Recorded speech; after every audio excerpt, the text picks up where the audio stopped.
शेतकरी बंधूंनो, आपल्या हळद पिकामध्ये आपल्याला हुमणीचा मोठ्या प्रमाणामध्ये त्रास होतो का? किंवा आपल्या हळद पिकाचे कंदमाशीपासून खूप मोठ्या प्रमाणामध्ये नुकसान होते का? तर शेतकरी बंधूंनो, हा व्हिडिओ आपल्यासाठी आहे. नमस्कार शेतकरी बंधूंनो, मी प्रवीण पवार, सुखकर्ता कृषी विकास केंद्र कोळगाव, तालुका हदगाव, जिल्हा नांदेड. शेतकरी बंधूंनो, सध्याची परिस्थिती जर बघितलं तर आपल्या हळद पिकामध्ये खूप मोठ्या प्रमाणामध्ये हुमणी खूप मोठ्या प्रमाणामध्ये नुकसान करत असते. तसेच कंदमाशी सुद्धा आपल्या हळदी पिकाचं खूप मोठ्या प्रमाणामध्ये नुकसान करत आहे. पण आपल्याला हे जे नुकसान झालेली जी प्रक्रिया आहे हे खूप उशिरा कळत असते. म्हणजे ज्याची जे बालावस्था आहे हुमणीची आणि कंदमाशीची, याकडे आपण दुर्लक्ष करतो आणि भविष्यामध्ये त्याच्यापासून जेव्हा आपलं नुकसान होते त्यावेळेस आपण मग भारीचे केमिकल आणून आपण हळदीमध्ये सोडतो. मग त्यापासून आपल्या हळदीचं खूप मोठ्या प्रमाणामध्ये नुकसान होते. म्हणजे आपण जे केमिकल दिलेले असतात त्यापासून आपल्या हळदीचं मुळ्या खूप मोठ्या प्रमाणात खराब झालेल्या असतात. तसेच हुमणी सुद्धा मोठ्या झाल्यामुळे ते कंट्रोलमध्ये करणं आपल्याला खूप अवघड जाते.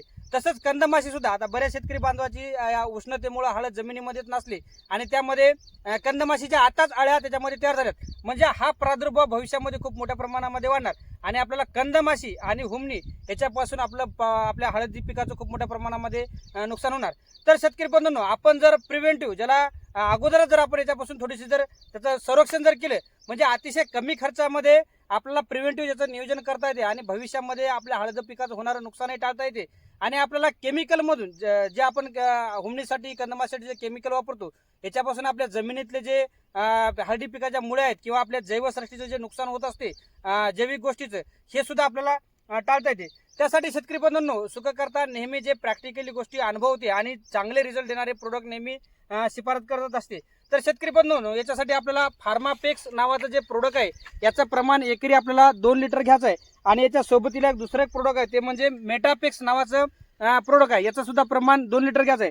म्हणजे फार्मापेक्स 2 लिटर आणि मेटापेक्स 2 लिटर हे एकत्र करून 200 लिटर पाण्यामध्ये आपल्याला हे जमिनीतून आपल्याला द्यायचं आहे. शेतकरी बंधूंनो, एक लक्षात घ्या, ह्या गोष्टी जैविक असल्यामुळं तुम्हाला जमिनीत चांगला ओलावा असणं गरजेचं आहे. दुसरी गोष्ट, हे 200 लिटर पाण्यातूनच देणं गरजेचं आहे. तुम्ही जर कमी पाण्यातून दिलं तर याचा चांगल्या पद्धतीने विस्तार होणार नाही आणि आपल्याला जमिनीतल्या संपूर्ण हुमण्या कंट्रोलमध्ये किंवा कंदमाशी करायला आपल्याला थोडा वेळ लागेल. याच्या संपर्कात जेव्हा पण हुमणी आणि कंदमाशी येईल, अवघ्या 4 ते 5 दिवसामध्ये त्याची त्वचा खराब होऊन 4 ते 5 दिवसामध्ये याचा ते किडी मृत पावतील. आणि एक लक्षात घ्या शेतकरी बंधूंनो, आतापासून जर तुम्ही नियोजन केलं तर सध्या जमिनीमध्ये कंदमाशीचा प्रादुर्भाव खूप कमी आहे. हुमणीची सुद्धा पिल्लं लहान आहेत, अंडे आहेत.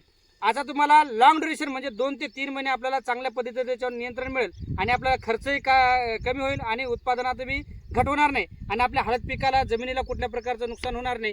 त्यामुळे सर्व शेतकरी बांधवांनी वेळ न जाऊ देता कमी वेळामध्ये चांगल्या पद्धतीने लॉंग ड्युरेशन रिझल्ट घेण्यासाठी या 2 प्रोडक्टचा वापर करून घ्यावा. धन्यवाद.